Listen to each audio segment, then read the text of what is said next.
There are 15 Queen studio albums. In this video I'll attempt to go through each one and highlight some of the more essential Queen tracks that may have not been released as singles. This video is for new fans, I guess. Older fans and Queen diehards and collectors may know all the information already. This is my preference, my favourite cuts on Queen albums that I think everybody should hear, and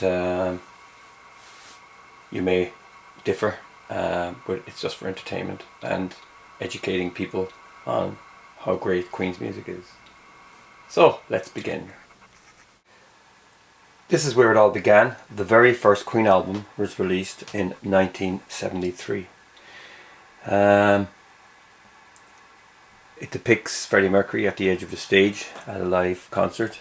It's actually quite a cool cover, really. Unassuming, kind of purple. It has a kind of a royalness to it. Queen is a satisfying listen. All the elements are there. Brian May's multi-layered guitars, Mercury's superb vocal, Roger Taylor's drumming is open, kind of Ginger Baker influenced, very 60s, and John Deacon's bass lines are nice and plump and tight. It's a good debut. A lot of people at the time said it was a bucket of urine. One music press, I think, said that, which is total rubbish. They accused Queen of copying Led Zeppelin. Well, that's not the case. Led Zeppelin were kind of more blues based. Queen were definitely not blues based. And Freddie Mercury, or people will probably go mad when I say this, is a more satisfying vocalist than Robert Plant. I do like Led Zeppelin. I'm a big fan of Led Zeppelin, don't get me wrong. But Queen and Zeppelin have nothing in common, as far as I'm concerned. It's very easy to pigeonhole and say, oh yeah, Queen are the new Zeppelin. They're not the new Zeppelin, never were, never will be. So yeah, it's a good album, good debut, definitely rewarding. As years have gone on, I bought it in 1985. That noise was a guitar just slightly moving. It's a sign. It just slid into the corner. This it's a good debut from a band. All the elements are there, like I said. When you hear it, the potential is there. You know instantly that they are a band to be reckoned with. It's a good focus for the time. The sessions for this were recorded in downtime. So the band were a bit frustrated. The release was also put back. So it's actually a little dated for the time. I think Queen were ready to go with this stuff around 71, 72. All the songs are from, around 1970, 71. The record company EMI was just a little bit unsure-footed about it, as happens to a lot of great bands. So let's check the track listing and see what it has on offer. Back of the sleeve has a collage of Queen up to the time of release, so they're all the old pictures. It's funny, on this one it says Deacon John bass guitar. There's an error in his name, obviously. Deacon John sounds good though. Deacon John. Yeah, this is side one, and here we see the rather splendid EMI logo with the kind of salmon-y taupe colour and the red EMI. Very, very nice label. Keep Yourself Alive is on this. That was a single. Great galloping song. Well produced. Doing all right. Yeah, gets very heavy. Nice ballad. Great King Rat. That's another very good Queen song. My fairy king. A lot of bands back then wrote kind of wishy-washy stuff about fairies and all that kind of stuff. It suited Queen's music at the time. Side 2, Liar. This is an essential Queen track.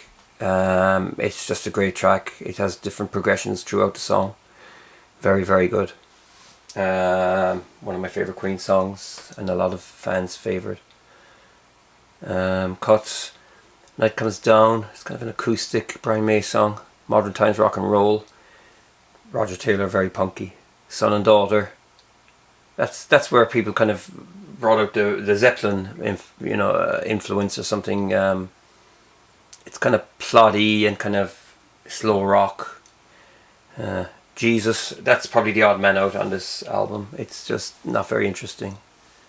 And Seven Seas of Rye. Seven Seas of Rye on this album is an instrumental, and it's just about a minute and a half long or something like that. It tails out.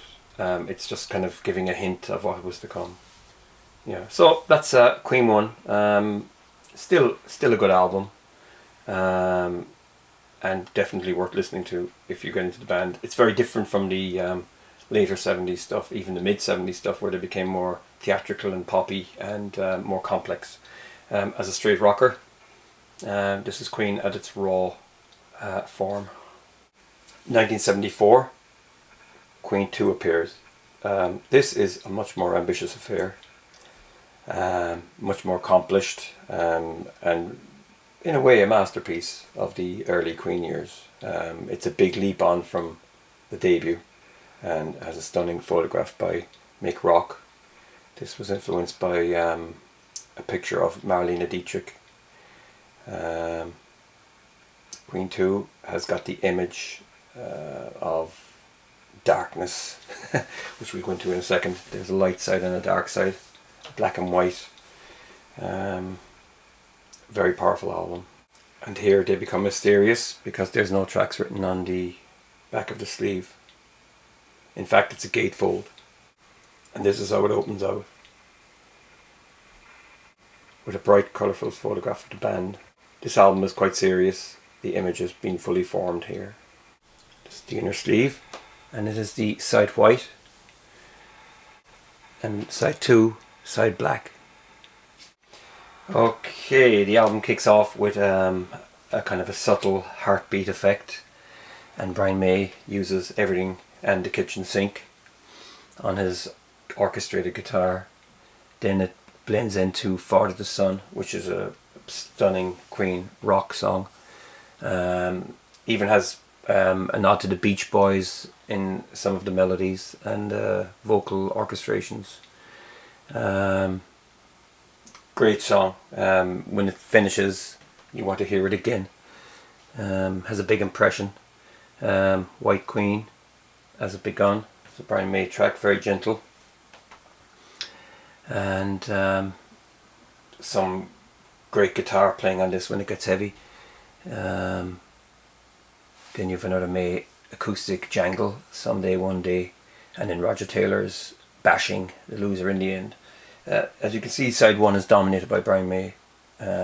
Some of his most ambitious music ever pressed on vinyl. A great side that leaves you wanting more, and you do get more in side 2 with Ogre Battle, which is a Mercury penned track. Actually, everything on side 2 is by Mercury, so this is the side black. Fairy Feller's Master Stroke is an incredible little ditty, and then you've got the beautiful piano ballad of Nevermore. March of the Black Queen is a long track that changes in different sections. Then you've got Funny How Love Is, again, very Phil Spector type production, and then it ends up in the majestic Seven Seas of Rye. So yeah, there's not anything bad about this album. This album is a milestone in Queen's career.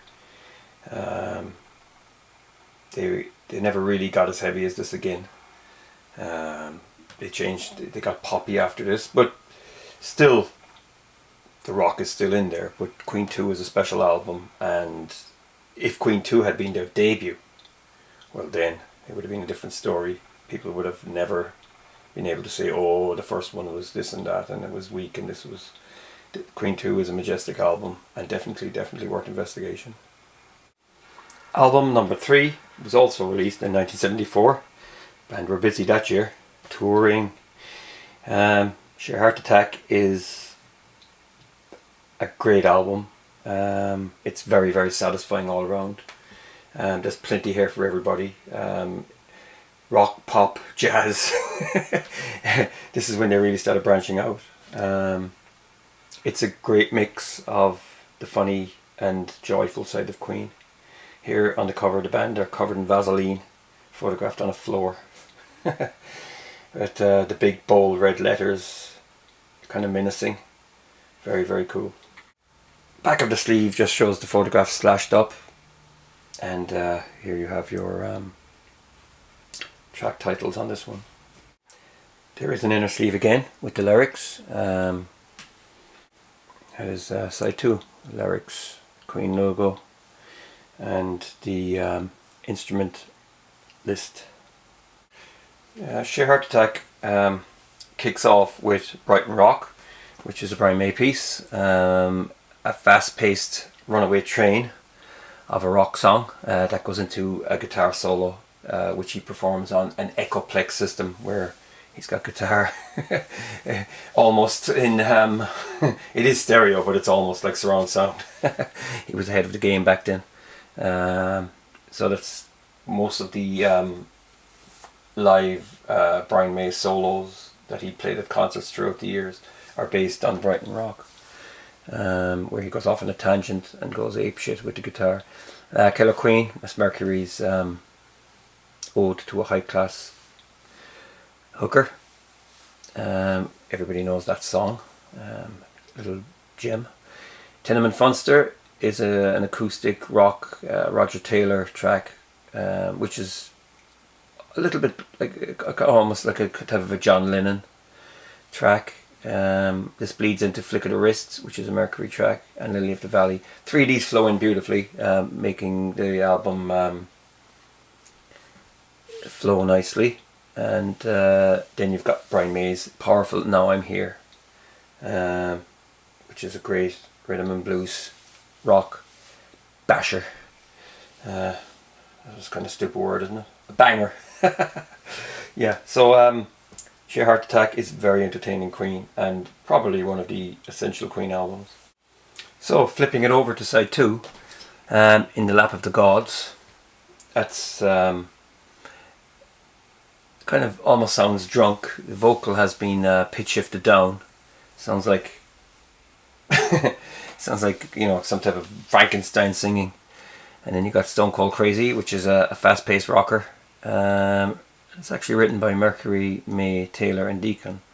The whole lot of them wrote that. Dear Friends is a May song, little piano ballad, very short. Then you've got Misfire by Deacon, which is kind of a chirpy, up-tempo rocker. Yeah, it's a nice little, a pleasant little song. Then you've got Bring Back That Leroy Brown, which is a pure ragtime. Even the double bass on that by John Deacon. Very, very entertaining. Yeah, it's one of the highlights. Could have been written back in the 30s. She Makes Me, Stormtrooper in Stilettos, is a Brian May acoustic ballad, and this echoes off into In the Lap of the Gods Revisited, which is one of the finest Queen anthems committed to vinyl. Yeah, great song with its classic sway and rolling rhythm. So yeah, Sheer Heart Attack is an essential Queen album, so if you don't have it, you really need to hear it. Album number 4 is A Night at the Opera, and this is from 1975. This is probably Queen's artistic masterpiece. This is one of the most entertaining albums of all time. Possibly the band's highest achievement in terms of songwriting and diversity. I would often cite it as the band's Sgt. Pepper's Lonely Hearts Club Band album. It's that diverse. I actually think it's more diverse than Sgt. Pepper's, to be quite honest. But I'm not going to compare Queen to the Beatles, but it just seems to happen. Two hugely successful bands. So A Night at the Opera has got this very, very minimal logo and white background. Flipping it over, here we see the menu of songs on the back. It's a gatefold with all the lyrics. Inner sleeve is card with some live photographs. A little bit strange for a studio album, but I suppose they wanted to kind of depict a band in a live setting. So it begins with a fade-in rolling piano, which seems to rotate around your head somehow. Intro into Dead on Two Legs. When I first heard this in 1985, June 1985 to be precise, on cassette, I was stunned. I thought, how can people make music like this? My 16-year-old mind was absolutely blown. I just felt I'd opened the Aladdin's cave of music. It was so amazing to hear. And it's an angry song because it's written to Queen's old manager, Norman Sheffield, as far as I know. There was a conniption with the band, and the band were diddled out of lots of royalties. So, yeah. So here we go. Lazing on a Sunday Afternoon is, again, very Sgt. Pepper's. Really catchy, fantastic Brian May solo. Brian May's guitar in this album is just absolutely precision, and he can make it sound like any instrument. I'm in Love With My Car is a Roger Taylor track. Again, a great rocker.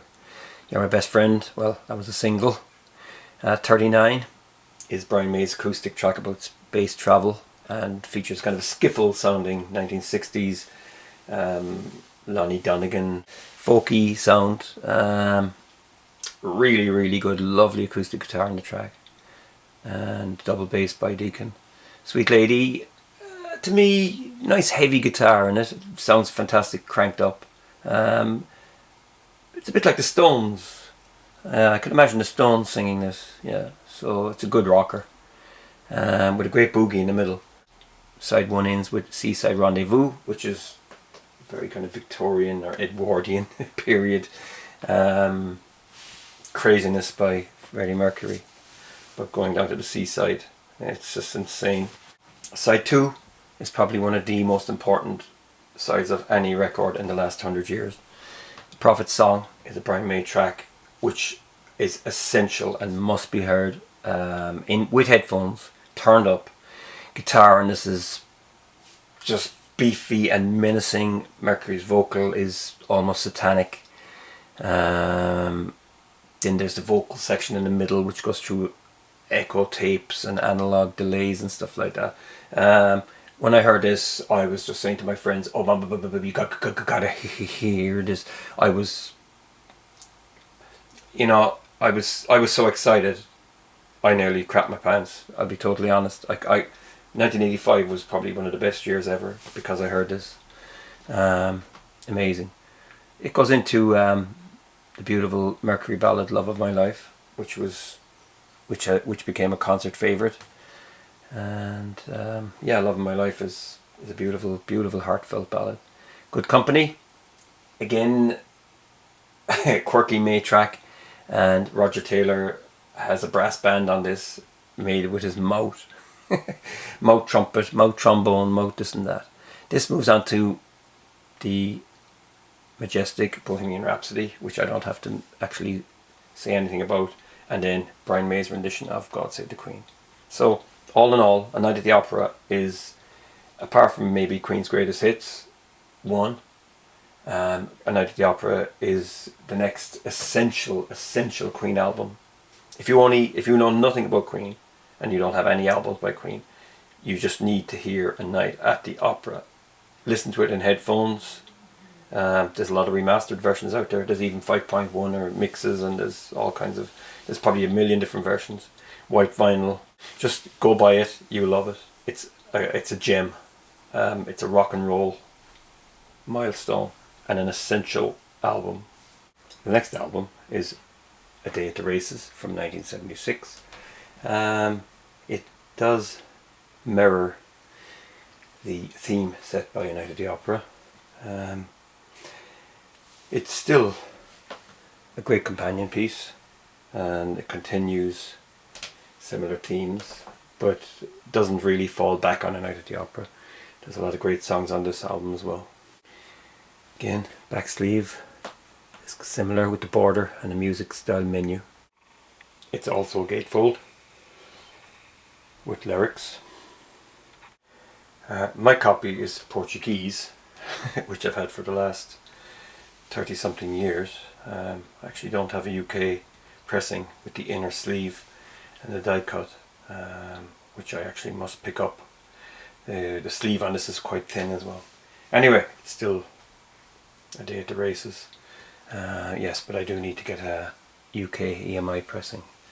The album starts with Tie Your Mother Down, which is a May boogie, which has been played in concerts for ever since.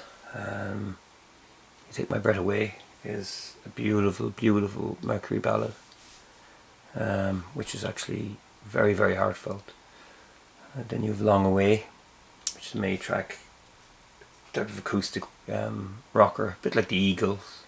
And then you have the amazing Millionaire Waltz, which is an insane Freddie Mercury composition with lots of changes and a great guitar solo in the middle. Yeah, side one ends with Deacon's great poppy rocker You and I, which has a great Mercury vocal as well. So yeah, side one, it's a satisfying album. It's one I listen to from start to finish. Moving on to side two, opens with the majestic and amazing Mercury composition Somebody to Love. Huge Queen hit.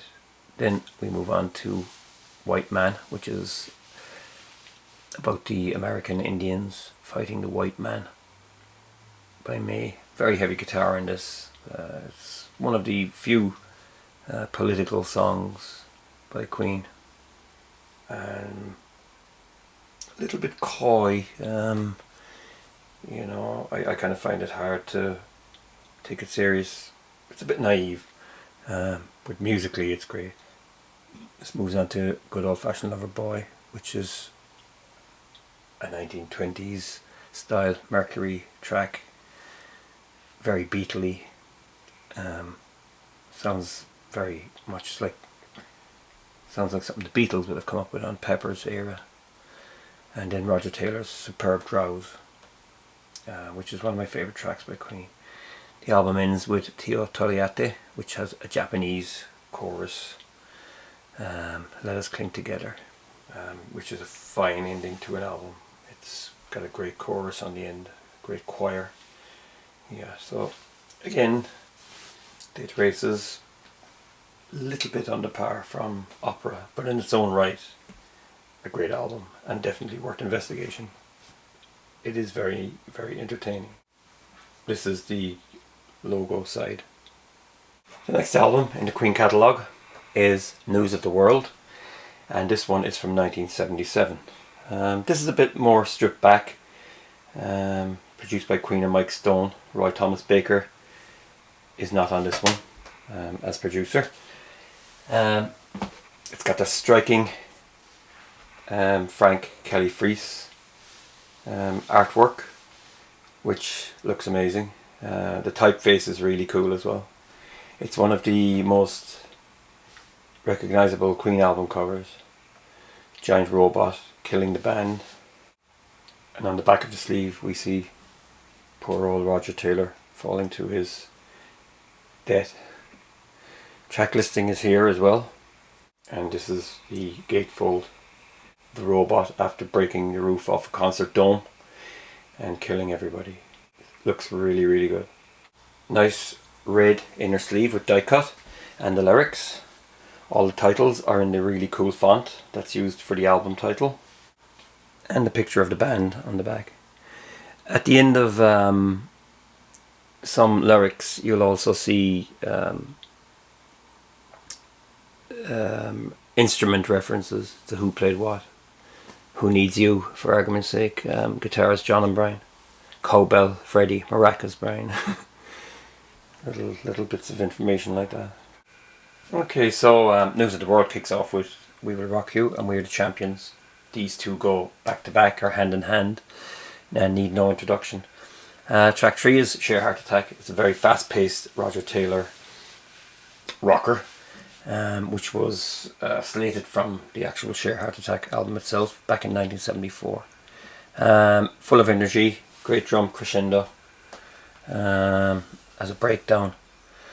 All Dead, All Dead is a kind of a somber and melancholic May ballad. Then we've got Spread Your Wings, which is one of the best Queen tracks of the period. Really, really good with a climatic guitar solo. Then we got track 6 in side 1, Fight From the Inside, Roger Taylor track.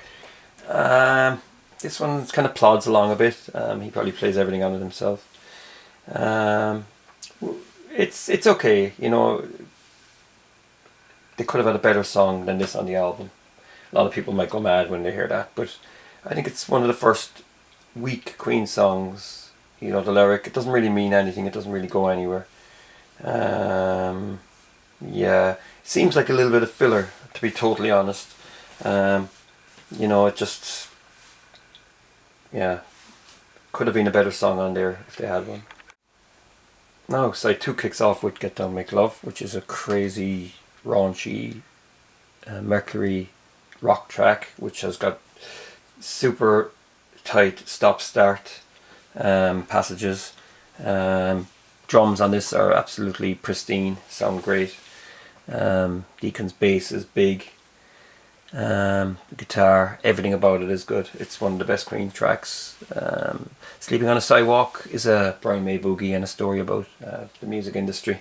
About a trumpet player who gets very popular and then wanes and ends up on the sidewalk. It's a little bit throwaway, kind of B-side material, I guess. It's kind of a weak track, and you know, it's okay. But it's not Queen at their peak by any means. Who Needs You, a John Deacon track, acoustic, where John plays some Spanish guitar. Very, very nice. I really like this one. It's again, a little Beatles touch in there. Then this leads us on to It's Late, which is a Brian May masterpiece. It's a long track with great drums, great guitar, and has a fast ending to it. The song is about relationships and failure and love and regret. Very good song. One of the album highlights. And then the album tails off with the sweet lounge jazz of My Melancholy Blues, which is a Mercury track. Love this song, one of my favourites. Queen do jazz very well. Brian May actually doesn't play in this track. It's just piano, bass and drums. It would have been nice to hear the band just play a little jazz standard. Just drums, bass and piano. I'd love to hear that. They might have in the studio, God knows, we'll never know. So that's the news of the world. Great album, rewarding, but there is a couple of low spots on that, I will admit. Okay, it's 1978 for the jazz album. This is kind of an underrated album, really. It's a lot better than people give it credit for. Roy Thomas Baker is back in the fold, and a lot of people cited that as a lack of confidence. I don't think that's true. The album does suffer from a lack of depth, though. The bass is quite thin, the drums are quite hard, the cymbals sound quite lifeless.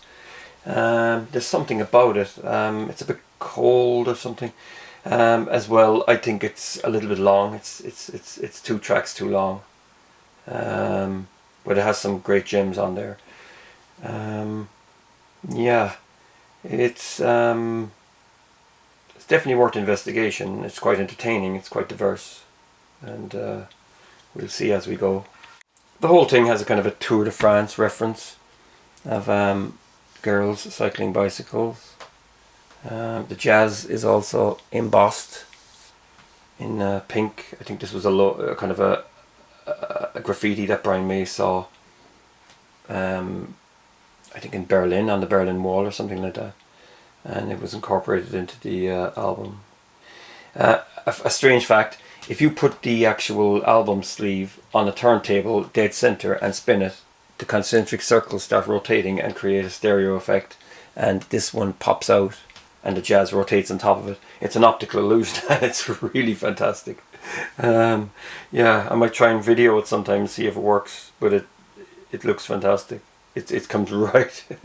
Very, very clever. It's a gatefold, and this is Queen, I think, in the studio in Montreux.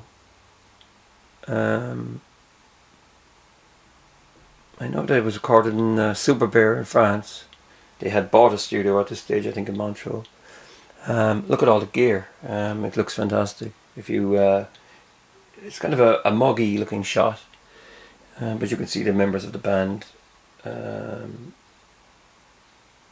can see Freddie is actually lying up on top of the grand piano here, and he's got a 6-pack of Guinness or something. Roger's lying down, reading the paper or something. There's guitars everywhere. Lots of acoustics, lots of basses, lots of strats here and everything. It's great. Brian May's over here with his Red Special, and oh, there's Deaky over here by the gong. Yeah, love to be inside in that room back then. I was only, how old was I? 9. I wouldn't have known what the hell was going on. There's the nice glossy inner sleeve. This photograph also appeared in colour. It seems to be in New York or somewhere. I'm not sure. Out the side of the inner sleeve has the track listing, side A and B. And you also got a nude poster. This came from the Bicycle Race video, where they had, I don't know, was it 100 models cycling bikes around Wembley Arena or Wembley Stadium, all naked. A feast for the eyes. Yeah, say no more. Wink wink, nod nod. But yeah, this was every schoolboy's dream back then, I can guarantee you. Nice bit of fun. Nice bit of fun. Only a laugh, no harm done. So, Jazz Side 1, great label again. The bicycles as well, they're all different. They change as they go, you know, the legs are in different positions. Very, very nice. This album kicks off with the crazy and insane Freddie Mercury track, Mustafa. Kind of Arabic punk rock, I call it. It is crazy, with Freddie opening up with just an a cappella vocal. It's insane. One of my favourite Queen tracks of all time. And the song is actually in mono until it opens up. So it's half mono, half stereo. Incredible. Would have been a great single. Absolutely nuts. Track 2, Fat Bottom Girls. This is the album cut. It's different than the single version. It actually ends. It doesn't fade out, and it's got extra guitar to start. May's ode to fat bottomed chicks. Track 3, Jealousy. This is a beautiful, beautiful Freddie Mercury ballad. Definitely one of the top Queen ballads that you really have to hear. Bicycle Race, again, intricate and incredibly entertaining. Now, If You Can't Beat Them, I always thought this was kind of a bit ploddy. I don't really like the rhythm on the track. To me, it reminds me of an ad in the 70s or 80s where kids are playing in the garden and the mother pops out with some sweets or ice lollies or something like that, and it's like, if you can't beat them, join them. And you know, the kids are up in the treehouse and they jump down and they get a Snickers or they get a Mars bar. It's just a little bit. I think the album could have done without it. It's a John Deacon track. It's definitely a weak one here for me. The way it kind of plods on and on and on. It's just overbearing. Yeah, I don't really like it. Let Me Entertain You.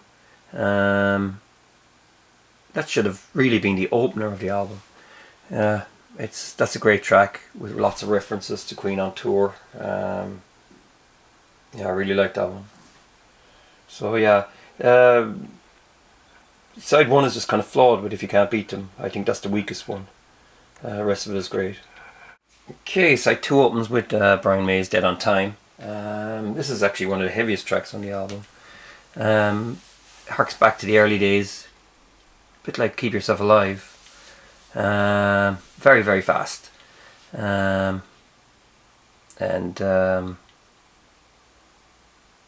just, Queen blowing out, really, to be honest with you. Nothing very special. In Only 7 Days, it's a John Deacon ballad, and this is actually a lovely track with a nice story about a guy on holidays who meets a girl and they fall in love, and then he has to go home and he's sad. Really nice, romantic.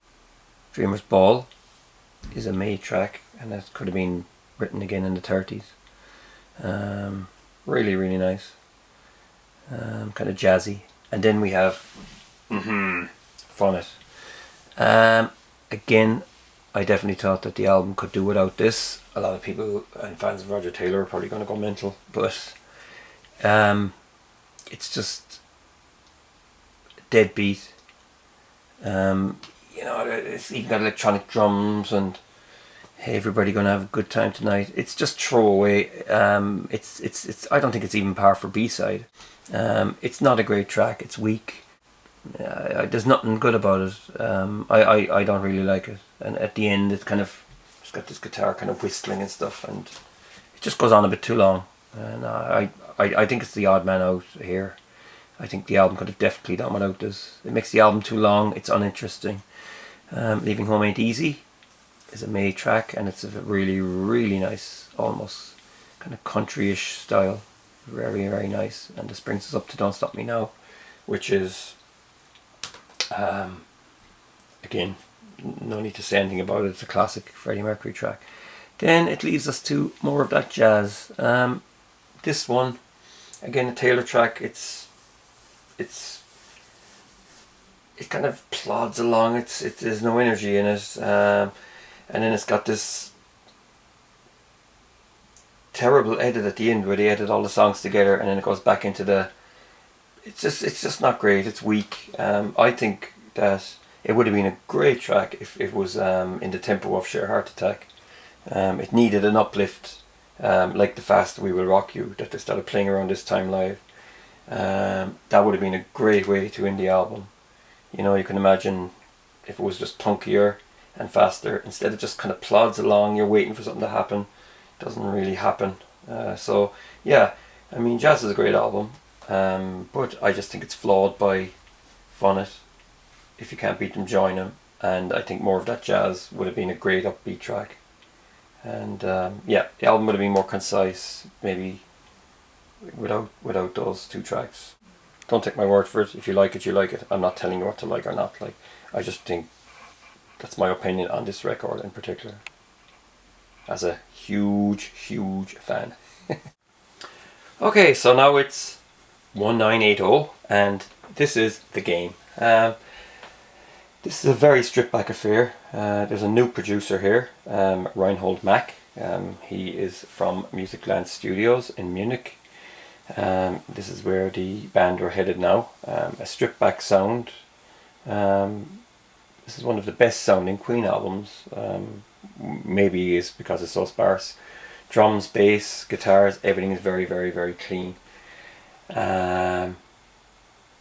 Game was kind of part written in 1979, and the first single, Crazy Little Thing Called Love, was late 79, and then you had Save Me in January 1980, and eventually the album was released, and 2 more singles were released off it. Yeah, so it's entertaining, one of Queen's most popular albums. So there's a transition here, as you can see. The band have more or less all cut their hair, except Brian May, who still has long hair even today. They're all dressed in leather. There's a biker look. On the cover, Freddie hasn't got a moustache yet. So this is where the change comes in. Back of the sleeve, track listing. It's kind of a foil sleeve as well on this one. Gets damaged quite easily. Lyrics are on the inner sleeve, and the photographs on the inner sleeve, and this is where the shocker comes in. Ta-da! This is the new Freddie Mercury with the macho moustache and the tight haircut. So things are changing and the world is moving on. Okay, so side one of the game has Play the Game. Again, Mercury piano ballad. Great vocal, one of my favourite Queen tracks, a single. There's synthesizers on this album, an Oberheim. Roger Taylor brought into the band, so the no synthesizers logo can now be removed. Dragon Attack is a May track, and it's just got this funk bass line that repeats over. Yeah, it's a new kind of Queen. You know, when people heard this, they must be going, "What the hell is happening here? Where's the rock?" This kind of funk rock. It's certainly different. And then you've got track 3, which is another one by Dust. Rip off of the Sugar Hill Gang, Rapper's Delight. Huge hit and a Deacon track. Then Need Your Loving Tonight. It's kind of a status quo rocker. Nothing special, it's just energetic. A little bit of filler on that, leading up to the superb Crazy Little Thing Called Love. The album, to side 2, we got Rocket, Prime Jive, which is opened by Freddie, and then Roger Taylor sings the rest of the song. Quite new wave sounding. Powerful track, really. Keeps the foot stamping. Then we have Don't Try Suicide, which is a very kind of West Side Story style rock and roll track. Very, very sparse.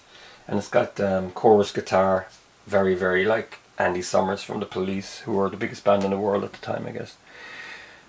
Sail Away Sweet Sister is a May ballad. Kind of harks back to old Queen. Yeah, because a lot, you know, they got the vocal orchestrations on that. Coming Soon, again, I will admit this is a little bit of filler. Roger Taylor track. And then the album ends with the beautiful ballad Save Me, which again kind of harks back to older Queen and is a kind of an underrated Brian May ballad, and a very, very nice song. The game is actually quite short in running time. I don't know what the game actually is, but entertaining. It's a new Queen for the new decade, which is the 80s. Also from 1980 is Flash Gordon, the original soundtrack music. This album is quite short. I think it weighs out around 35 minutes. There's a lot of little gems on here. It's not something that you would listen to all the time. It's novel, and there's some interesting things on it. Here's a photograph from the movie at the very end when Flash defeats Emperor Ming. There's lots of tracks on it as well, 18 in total, but they're all mainly short pieces. This is the inner sleeve with the excellent yellow and red label, and the back has the track listing and credits and some lyrics. There's only Flash and the hero. There's lots of synthesizers on this one. Okay, so side 1 is Flash's team. There's lots of dialogue on this album as well. You know, dialogue from the movie. So yeah, you know the team. In the space capsule, it's got synth, atmospheric stuff. Ming's team, orchestra on this as well. The ring, football fight. That's kind of a synth-driven track. In the Death Cell is John Deacon playing a guitar with a heavy chorus effect on it, or flanger. Sounds great. Then the Execution of Flash and the Kiss, and that's kind of Freddie doing his operatic vocals. Okay, so side 2 has Arborea, Planet of the Tree Men. This is kind of atmospheric stuff. Then Escape from the Swamp, that's a Roger Taylor tenpenny piece. And Flash to the Rescue, it kind of builds up.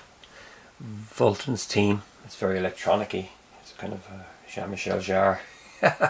Gone crazy. Then you've got the Battle Team. This is where Brian May gets heavier. And then he plays the Wedding March. Marriage of Dale and Ming. Crash Dive on Mingo City. Then Flash Team Reprise. And A Hero, which is a rock song. Queen played it in concert for a couple of years after that. So that's Flash Gordon. Little snippets of nuggets in there. Be nice to get a double CD or whatever, with outtakes and more from the sessions. Okay, now we are at Hot Space. This is from 1982. 1981 was a busy year for Queen. They released Queen's Greatest Hits. They toured South America.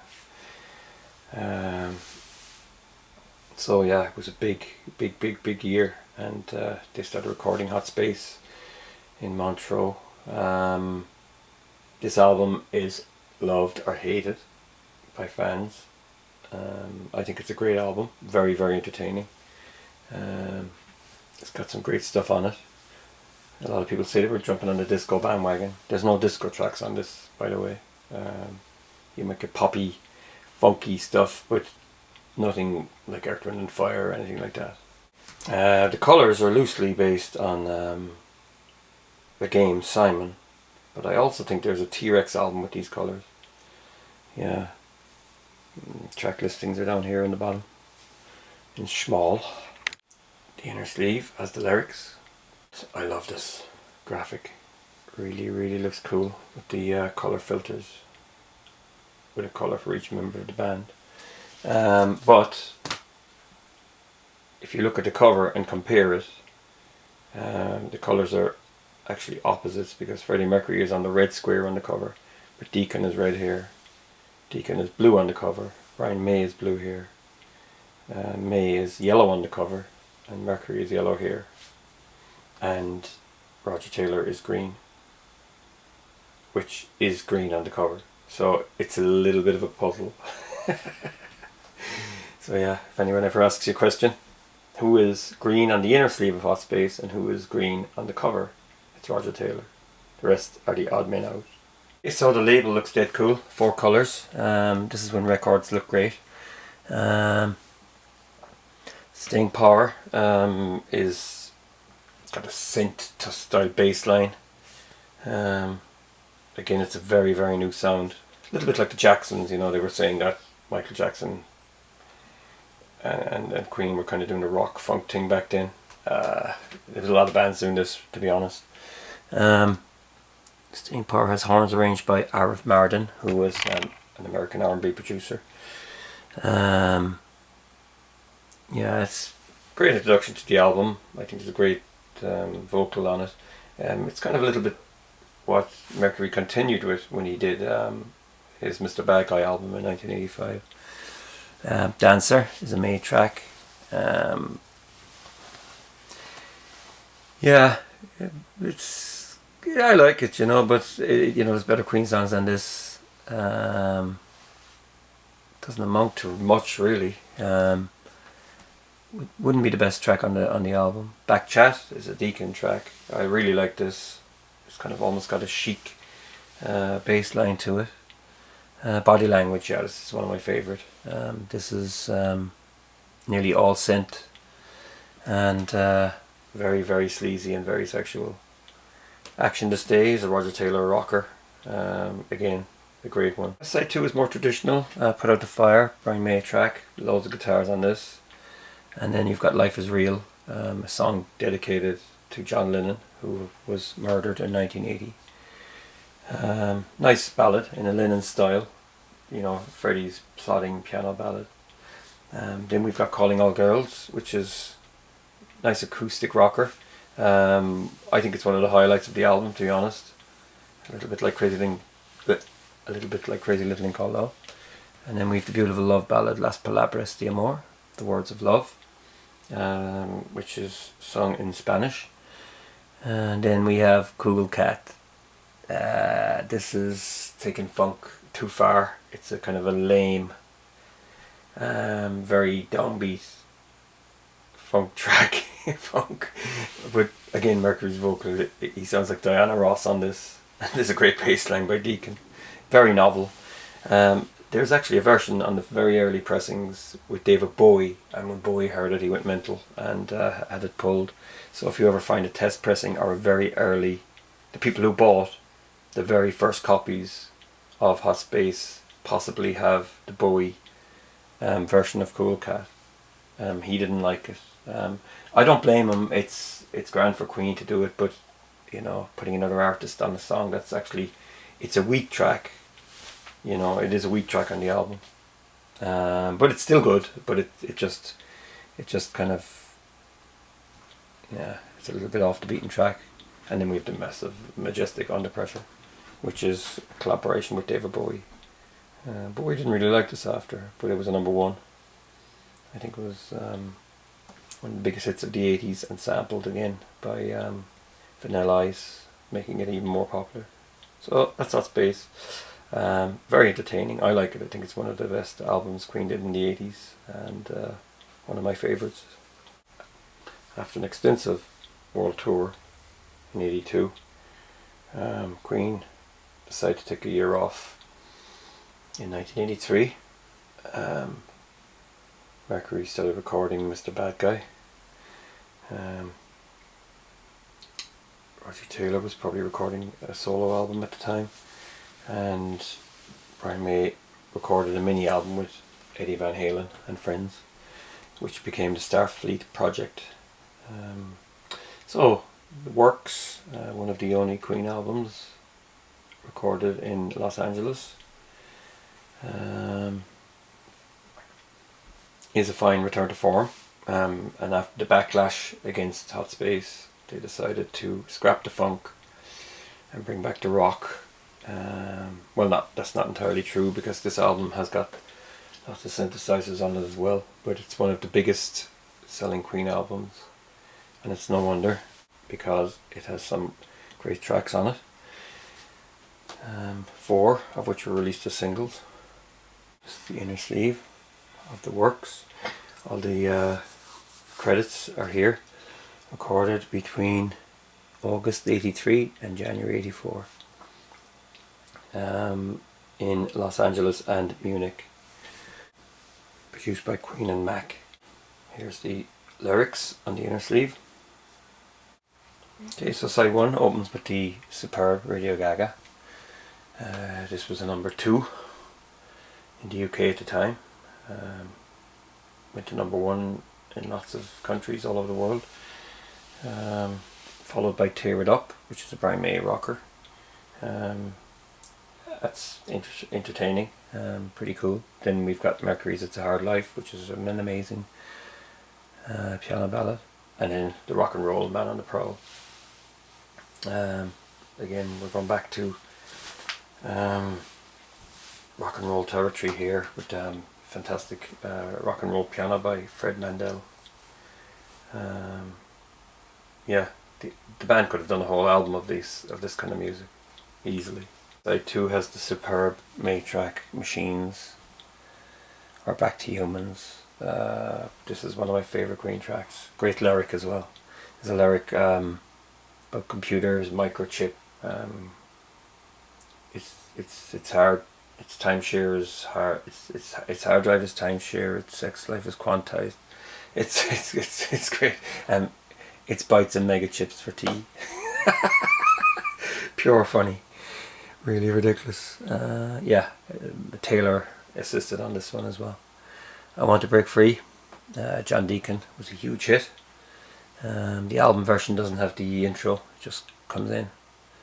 And then Keep Passing the Open Windows. This a fantastic track, one of my favourite Queen tracks. Freddie Mercury wrote this. They say he was influenced by Stepping Out by Joe Jackson, and I can hear it here, because the Joe Jackson track is very, very good, and I love Joe Jackson.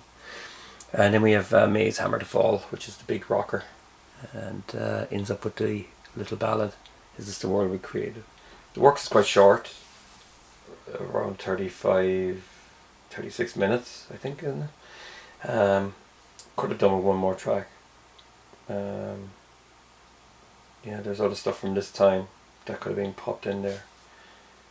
But in its own right, it's a good return to form, and Queen were about to play Live Aid a year after, and they became the biggest band in the world, and they stole the show. Next up is A Kind of Magic. This was released in 1986, and then Queen went on, which was to become, sadly, their last tour, the Magic Tour, which was the European tour. Kind of Magic was the album, touted throughout that, recorded in late 85, early 86, produced by Mac and David Richards. Kind of Magic is probably one of the poppiest Queen albums out there, but it still retains the hard edge rock from previous years. All fun graphics, all cartoon like. This is the gatefold. Inner sleeve with all the credits and the lyrics. Kind of Magic is also the soundtrack to the movie Highlander. Most of the songs on the album are from the movie. It wasn't done as a dialogue style soundtrack, it was done as a proper album, so they kind of didn't do a Flash Gordon on it. Again, it kind of begs to be released as a double, with some of the workings of the outtakes. There's a lot of outtakes from these sessions, and it would have been nice to see that, but it never materialised as of yet. The album kicks off with One Vision, which was released in the autumn of 1985. It was kind of influenced by Live Aid, and it was a pretty big hit at the time. And then we have A Kind of Magic itself, which is another single. 1 Year of Love, this is from the movie also, and it's a Deacon track, a love ballad with strings, so it's yeah, pretty soulful. And then we have Pain is So Close to Pleasure. This one is definitely influenced by Diana Ross' Chain Reaction. It's got the same 6/8 style swing and Freddie's falsetto. Yeah, it's very, very entertaining. Then the Mercury Deacon composition, Friends Will Be Friends. This is kind of traditional Queen as such. It was played on the Magic Tour between We Will Rock You and We Are the Champions, which was the first time the band ever split the songs. Side 2 opens with the majestic and beautiful Who Wants to Live Forever. That's in the movie. And then you've got Gimme the Prize, Corgan's Team. There's some dialogue from the movie in this. There's very heavy guitar and drums on this. The guitar sounds like bagpipes. It's almost a Hendrix sound from May's Wah Wah. Yeah, great track. Very, very, very, very loud track, and the vocal is one of Mercury's most powerful. Then we have Don't Lose Your Head, as a reference to the movie where there are swords used, and if your head is chopped off, then you can't be immortal. John Armatrading features on this. She speaks a line in the song The Odd Time. Very, very, very, very Roger Taylor track, very synthetic, and not bad, but you know, not an essential track on the album by any means. And then we have Princess of the Universe, which is a great 80s Queen rocker. It's a great track. Yeah, it's even got a kind of a breakdown in the middle of it with lots of vocals. So yeah, it's good into the album. Kind of Magic wouldn't be my favourite album by any means, but it's still entertaining in its own right. Now we're entering the troubled times for the band. Magic Tour ended in August 1986. Freddie Mercury started working on Barcelona, his operatic opus. Nothing happened really in 1987, 1988, and then the band started recording The Miracle, which was released in May 1989. This was kind of the kind of quiet and mysterious time where people suspected Mercury might be ill, especially since the band were not touring with this album. It was an unusual decision from a band that had toured all their life. So yeah, even the sleeve is disturbing. It was done with digital paint box, which was cutting edge at the time. I suppose it became Photoshop or something like that. I mean, anybody could probably do this today, but back then it was a big deal. It's a disturbing album cover. I don't really like it. The four-headed monster. It just looks a bit strange. I mean, it's flawlessly done, but it's a bit. It's very eerie, the way the sky is behind. So where are they? Like it's like they're up in the air, or you know, it's just a bit strange. And then the Queen the Miracle written up over it. It's quite eerie, quite scary. You know, especially with the detail. The images are quite raw. You know, it just. Yeah, it's actually horrible. You know, the more I look at it, the more I don't like it. Back is a bit better. You know, it's just eyes, a wall of eyes. It's like something out of a computer game or something. It's just like, it's not really Queen, you know. It's I don't really like it.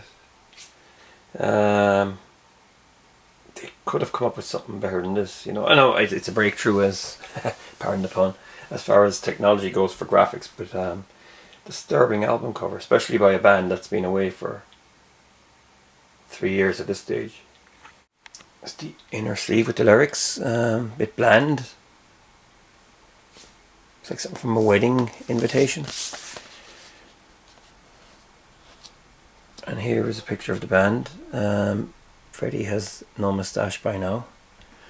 Doesn't look ill by any means. Produced by Queen and David Richards. Okay, by now Queen are pretty more poppy than rock. 89, it's 30 years ago. Starts off with Party. Not a great opener really. It's a short song as well. And then it goes into Khashoggi Ship. 2 tracks don't even amount to 5 minutes. Lyrics are pretty throwaway. Yeah, sounds a little bit artificial. Nothing special here.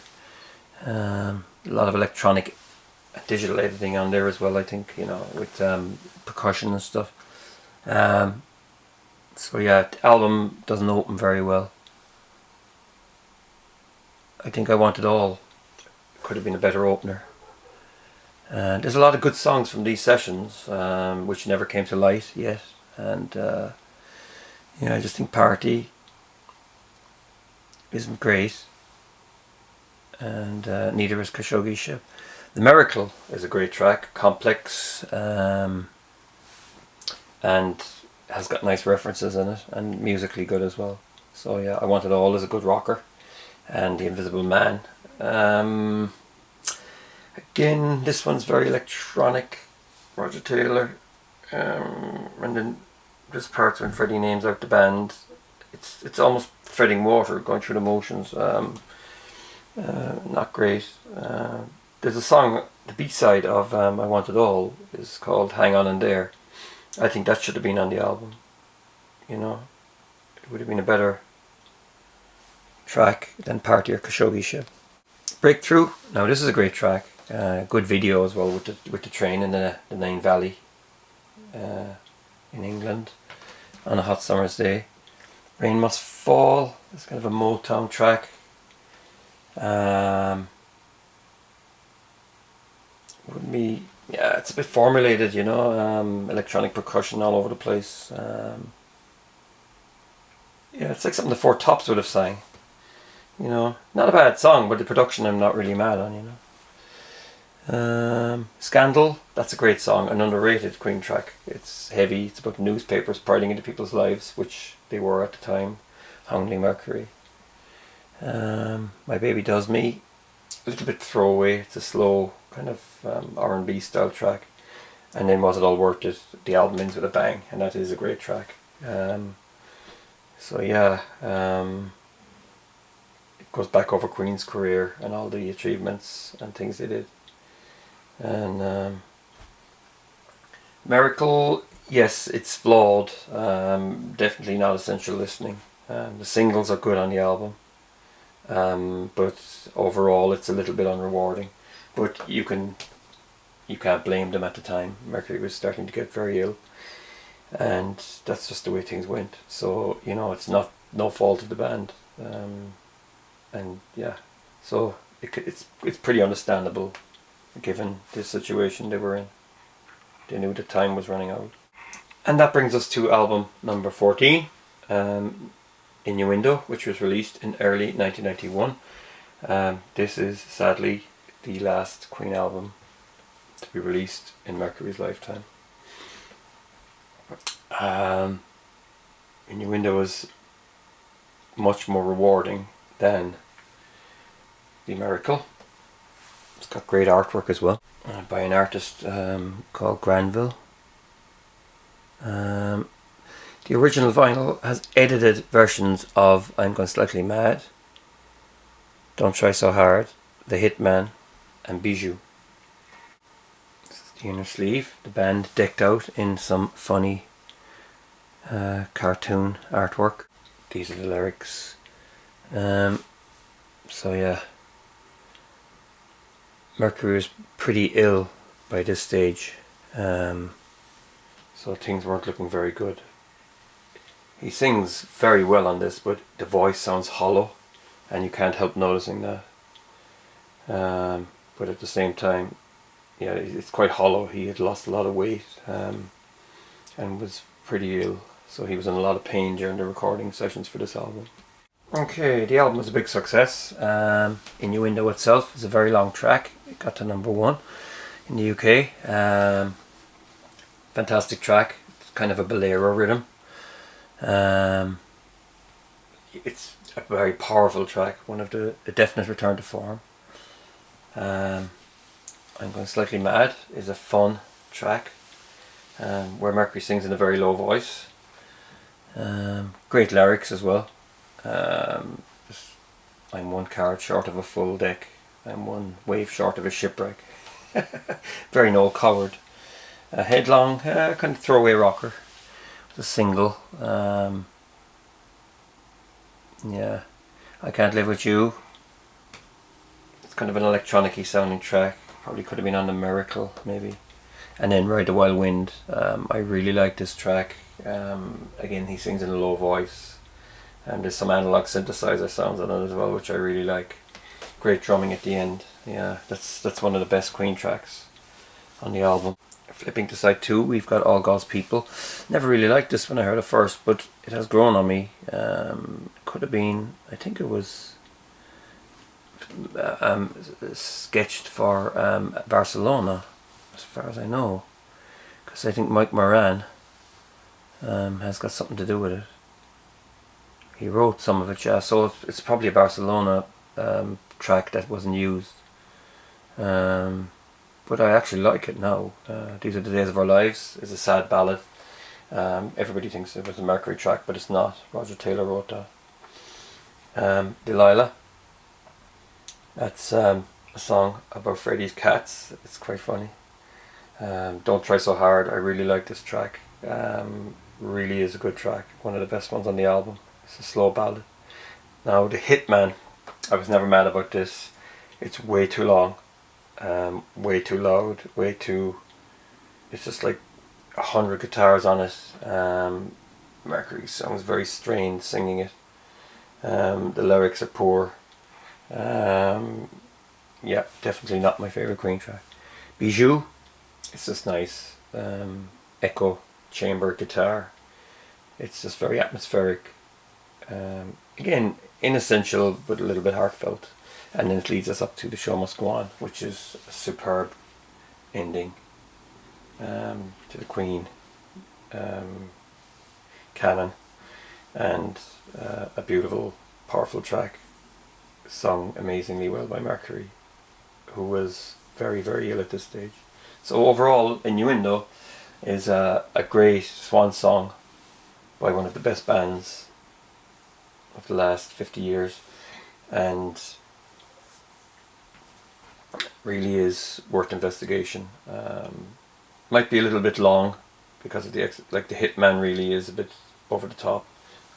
Not my favourite song, but worth investigation. Far better than The Miracle, and much better than what's going to come next. And what did come next? Well, you guessed, and you know, Made in Heaven from 1995. This was a compilation of songs that Mercury worked on right till the end, when he was very, very ill, and it also has some reworked titles in there. I kind of reluctantly put it into the studio albums, but it is actually one of them. I was never really comfortable with it. It was very, very successful. Got a lot of new fans for the band between 95 and 96. But for me, it's not a swan song. This happens with a lot of artists when an artist dies. They usually put out some recordings. This wouldn't be my favourite at all. I hardly ever play it, but it's part of the collection, so here we go. This is the back sleeve. Switzerland. This is what the gatefold looks like. This is the inner gatefold. Yeah, so we've got the 3 members here of Queen remaining, and a bronze statue of Freddie. Here we have some oversized fold-outs, photographs in the package.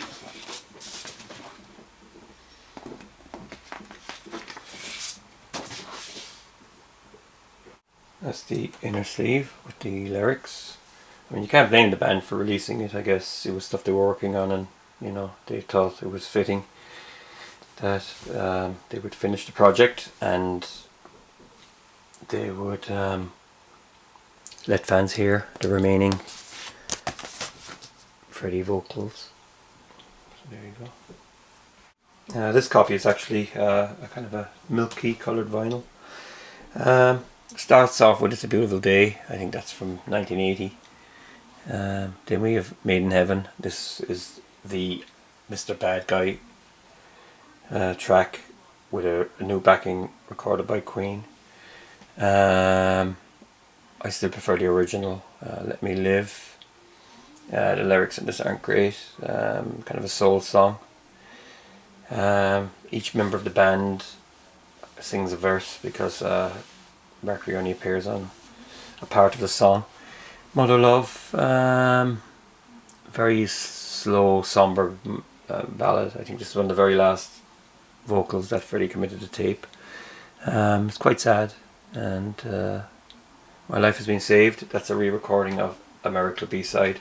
I never liked the song. I thought it was very throwaway Eurovision sounding.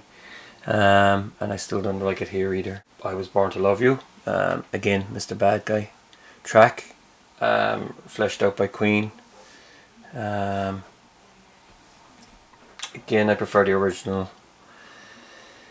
Heaven for Everyone, that's a Roger Taylor track from his 1987 album, but with the Cross, that Mercury actually sang on the Cross album, and nobody, people found out for themselves. Too Much Love Will Kill You. Yeah, that's on Brian May, had that on his 1992 solo album Back to the Light. Yeah, it's probably the most Queen thing here, you know. Freddie's vocal is good on it. Yeah. You Don't Fool Me. Now this one is put together by an engineer, very electronic, a bit like Teardrops by Ashford and Simpson. This was a big hit as well. Poppy, kind of, yeah.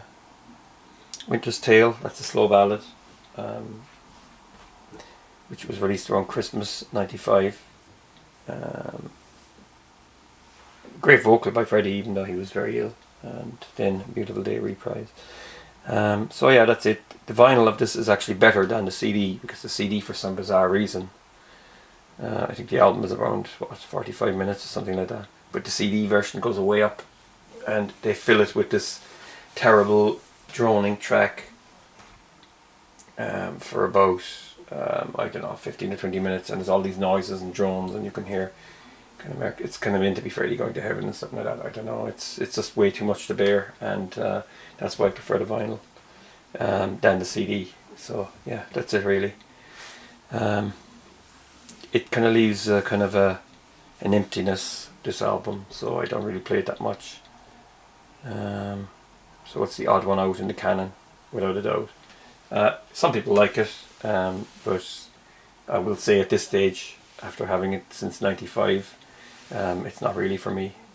So that's Queen, the studio albums on vinyl.